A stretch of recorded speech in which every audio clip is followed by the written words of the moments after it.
বিশ্বনবী পাগলের মতো একবার হাউজে কাউসারে যাবেন, একবার সিরাতে যাবেন, একবার পুলসিরাতের দিকে, একবার হাউজে কাউসারের দিকে পাগলের মতো দৌড়াতে থাকবেন। তার কোন গুনাহগার উম্মত যাতে জাহান্নামে ঢুকে না যায়, সেদিন কেউ সুপারিশ করতে পারবে না বিশ্বনবী ছাড়া। এজন্য ৫ নম্বর আল্লাহ বললেন, মান যাল্লাযী ইয়াশফাউ ইনদাহু ইল্লা বিইযনিহি। কার সাহস আছে, কার এত বড় বুকের পাটা কিয়ামতের কঠিন দিন আল্লাহর সামনে দাঁড়িয়ে সুপারিশ করবে? কারো ক্ষমতা নেই, কারো ক্ষমতা নাই।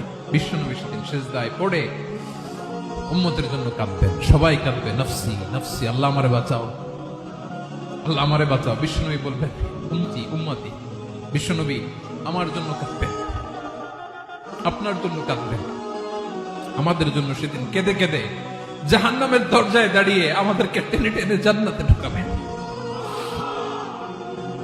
এজন্য এই বিশ্বনবীর ভালোবাসা যেন আমাদের হৃদয়ে ভরপুর থাকে। আমার ভাইয়েরা, প্রতি শুক্রবার বিশ্বনবীর উপরে বেশি বেশি যেন আমরা দুরূদ পড়ি। আমরা যখন বিশ্বনবীর সালাম দেই, দুরূদ পড়ি,